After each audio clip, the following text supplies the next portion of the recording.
Deputado Paulo Ganimi, termina esta sessão extraordinária. Os deputados e deputadas, né, ainda estavam trabalhando neste projeto de lei que trata de liberação de recursos, que são de fundos que estão vinculados ao governo, tem vínculos específicos para determinados setores, e esses fundos têm esses recursos, e a ideia é liberar esses fundos para que haja a votação e a destinação desses recursos para o combate à pandemia, as consequências da pandemia de Covid-19. Mas ficou faltando vão ainda votar mais destaques, mais três destaques ficaram faltando para que os deputados finalizem essa votação. E amanhã já tem sessão convocada com muitos itens para que os deputados possam votar.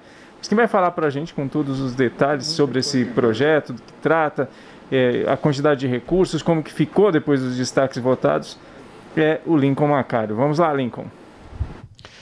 Olá, Carlos. Olá a todos que nos acompanham pela TV Câmara, pela Rádio Câmara, pelas nossas diversas redes sociais.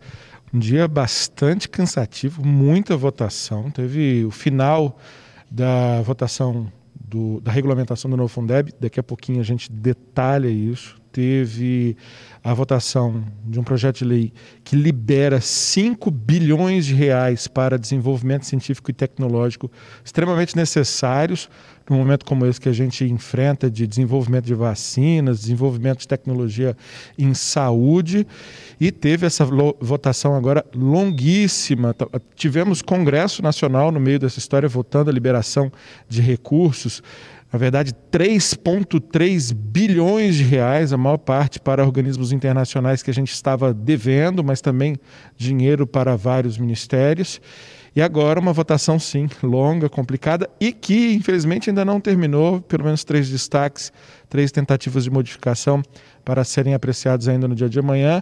Mas é um projeto bastante interessante, o projeto de lei complementar 137. Esse complementar vem do fato de que a Constituição determina a existência dessa lei, por isso que é um PLP, um projeto de lei complementar, e é por isso que ele precisa, inclusive, de um quórum especial de 257 votos sim. E o que é que ele trata?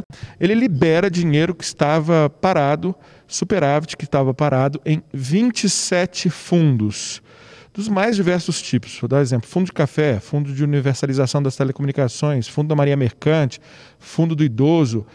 Pois bem, lá tinham 177 bilhões de reais parados. A conta precisa ser atualizada, porque desde que ela foi feita a primeira vez em fevereiro, alguns números mudaram. Mas o fato é que tá lá, o dinheiro está parado e ele vai ser direcionado para enfrentamento à pandemia nos seus diversos aspectos. Só que, na discussão, houve ali puxa de lá, puxa de cá, e um acordo para tirar pelo menos 3 desses fundos. O FUST, Fundo de Universalização do Setor de Telecomunicações, o Fundo do Café, né, o que incentiva e ajuda na produção de café, e o Fundo do Seguro Rural, utilizado, por exemplo, para socorrer produtores quando você tem algum problema climático que atinge safra, essas coisas, e que subsidia, né, esses recursos. Quem está aqui, eu estava saindo do plenário, pedi para segurar um pouco para conversar com a gente, é o autor, são 2 autores, mas ele foi o primeiro signatário dessa matéria, o deputado Mauro Benevides Filho, do PDT do Ceará. O curioso é que 2 deputados da oposição, né, ambos do PDT, propondo um socorro, uma ajuda que vai beneficiar em boa medida o governo, e por isso o governo, em larga escala, apoiou essa medida. Eu queria que o senhor explicasse para quem está nos acompanhando agora, para onde que deve ir esse dinheiro preferencialmente. Ele pode ajudar, por exemplo, na questão da vacinação. A gente sabe que hoje saiu uma MP para garantir dinheiro para vacina, mas tem toda uma logística também em torno dela. Para onde que deve ir esse dinheiro, deputado? Quando nós propusemos o PLP 137, ainda em maio, lá nós caracterizamos quais os 4 eixos de atuação desse projeto, que era exatamente ter a segurança, isso em maio, do pagamento do auxílio emergencial, do pagamento do auxílio a estados e municípios, a compensação pela perda de receita. O terceiro eixo, que é exatamente esse, que era a ampliação dos gastos com saúde, que mais ou menos em 2020 esse aumento de aproximadamente 80 bilhões de reais. E o quarto eixo foi exatamente ter recursos para a manutenção do emprego e da renda, especificamente as medidas provisórias que auxiliaram manter o emprego aqui no Brasil, como a MP 936, a 944, a 992, o PRONAMP da micro e pequena empresa, que consumiu 30 bilhões de reais. Então, são 4 eixos que o governo fica livre para poder fazer essa movimentação, com a seguinte característica. O governo federal tem 255 bilhões de reais em fundos. Nós detectamos, eu e o deputado André Figueiredo, que 177 ou não eram usados há 10 anos, ou se era em menor tempo, a receita era maior do que a despesa já há pelo menos 5 anos. Portanto, é dinheiro que está parado. O Brasil precisando de dinheiro para combater a pandemia. Então, nós resolvemos desvincular esses recursos, diminuir a velocidade de crescimento da dívida pública brasileira e permitir que os investimentos possam voltar ao nosso país.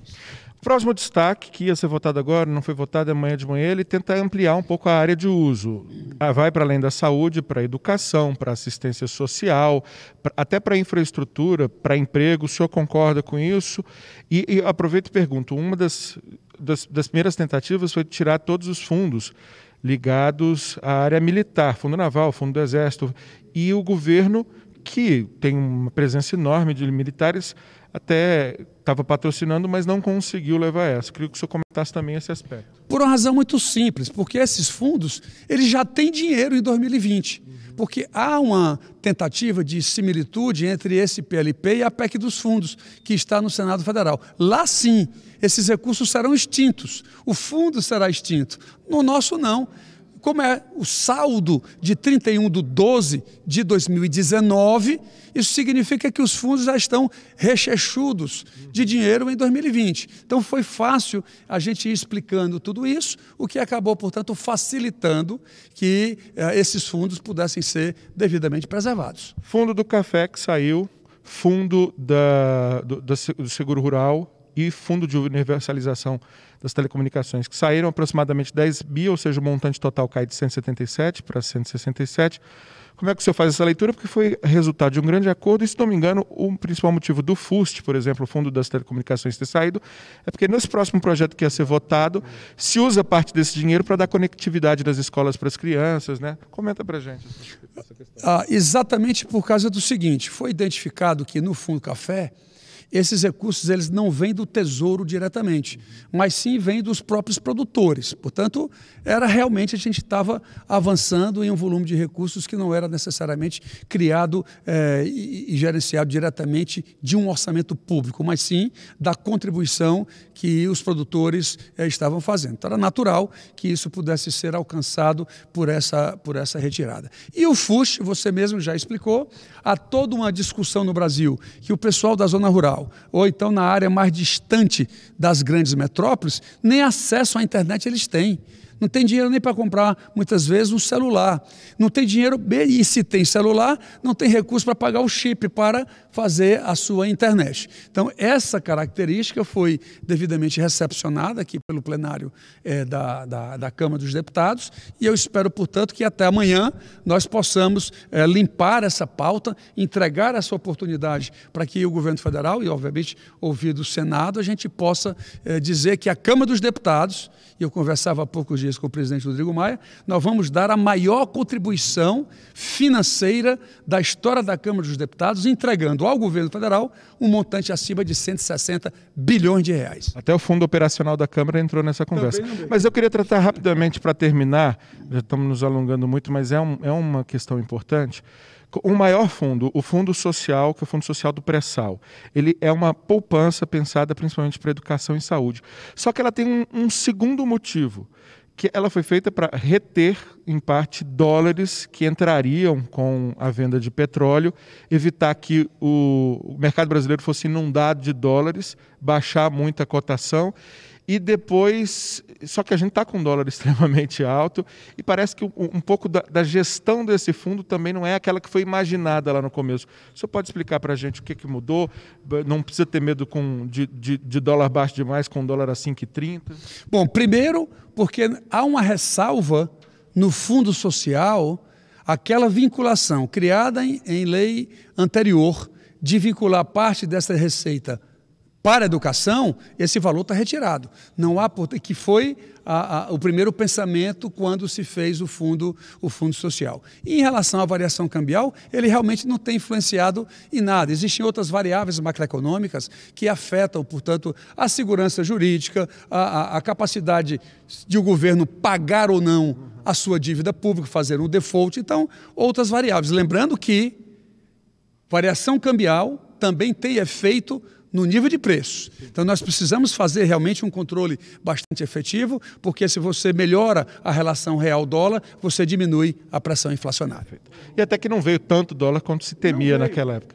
Deputado Mauro Benevides, muitíssimo obrigado mais uma vez pela aula sobre o assunto muito complexo. Muitíssimo obrigado. Bom, e eu mencionei para você que além dessa votação longuíssima, cansativa, complexa, nós tivemos outras duas votações, uma inclusive muito rápida por acordo, que é a do Fundo Nacional do Desenvolvimento Científico e Tecnológico, cujo dinheiro bloqueado, 5 bilhões, vai ser liberado imediatamente e não mais poderá ser bloqueado. E também a questão do Fundeb. Pois eu fiz uma entrevista com a deputada que é autora de um desses projetos e relatora do outro. E a gente vai assistir agora a deputada Dorinha Seabra Rezende. Você que nos acompanha sempre sabe que a gente costuma trazer aqui para esse balanço final os relatores e os autores das matérias mais importantes. Pois a gente trouxe a deputada Dorinha Seabra Rezende porque ela é ao mesmo tempo autora de um projeto aprovado, a nova regulamentação, a regulamentação do novo Fundeb, e ela foi relatora de um projeto aprovado logo na sequência, que é o não bloqueio, a proibição de bloqueio de recursos do Fundo Nacional de Desenvolvimento da Ciência e Tecnologia, um fundo que serve para financiar a pesquisa científica no país. Eu começo pelo mais importante, sem dúvida, não tirando a importância do FNDCT, mas regulamentar o novo Fundeb e principalmente resgatar o texto original do relator, que foi modificado na Câmara, enviado ao Senado, lá foi restituído o texto do relator e aqui confirmado, foi uma vitória de todos vocês que lutavam por essa pauta, né, deputada? Na verdade, a garantia na Constituição do financiamento para a educação, ele é estratégico para a educação a partir de janeiro de 2021. Mas de nada valeria se a gente não tivesse o projeto de regulamentação, que é onde está todo o detalhamento de como o dinheiro vai chegar na ponta, vai chegar para as escolas, vai garantir a remuneração dos professores, as escolas funcionando, abertura de vaga.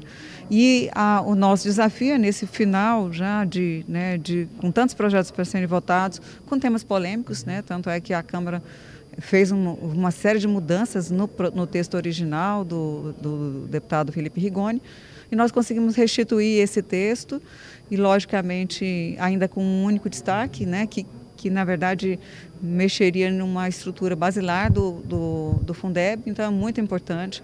Nós poderemos rever elementos, muitos temas serão definidos a partir de 2021, mas agora o Fundeb é de verdade, nós temos a expectativa que seja homologado ainda esse ano, a necessidade, né, do presidente Bolsonaro homologar o texto do Fundeb, respeitando todo o acordo e a construção do Congresso Nacional, Senado e Câmara.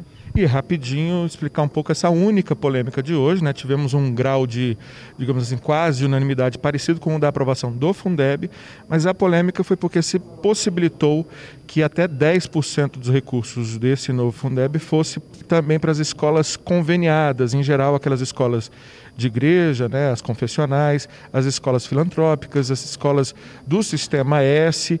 E depois de muita discussão, inclusive envolvendo a sociedade, se conseguiu voltar àquele texto inicial em que esse dinheiro não poderá ir para as conveniadas, né?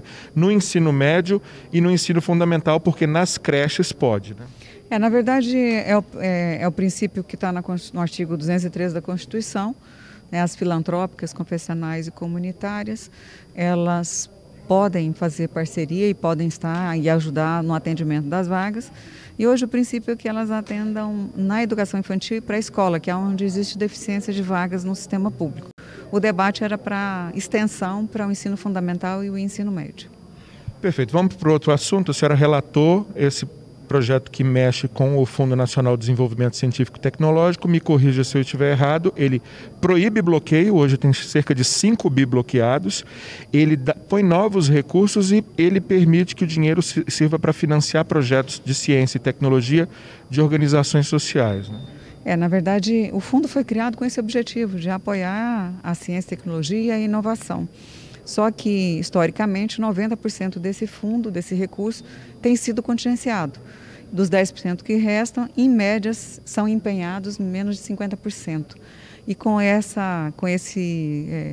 avanço do ponto de vista da legislação, né, um PLP, nós não só proibimos o contingenciamento, mas garantimos que esses recursos da ciência e tecnologia possam ser direcionados para as instituições de pesquisa hoje tão importantes, inclusive no combate, né, e a descoberta de vacina, o combate à doença, mas também o investimento em instituições sociais, em universidades, instituições de pesquisa, de inovação. Então, assim, é um salto enorme para a ciência e tecnologia que tem seu orçamento, tem sido encolhido ano a ano. E para ter uma ideia de como esse tema uniu Câmara e Senado, ele já veio do Senado há algum tempo, mas foi aprovado muito rapidamente aqui na Câmara, numa votação que até destoou das demais, porque geralmente tem sido um pouco debatidas, polêmicas. Na verdade, houve um direcionamento, né, e um entendimento, eu acho que do Congresso e do próprio governo que fez o acordo para a votação. Tivemos mais de 400 votos favoráveis, né, o que é muito importante para essa marca do país no momento de enfrentamento e principalmente de garantia da pesquisa, né, da inovação, dessa oportunidade de fortalecer essas instituições. Então, realmente foi o fruto de um bom acordo. Muitíssimo obrigado, deputada Dorinha Seabra Rezende, democrata de Tocantins, coordenadora da bancada feminina, secretária da Mulher e agora autora da regulamentação do novo Fundeb e relatora do desbloqueio dos recursos da ciência e da tecnologia. Obrigado mais uma vez.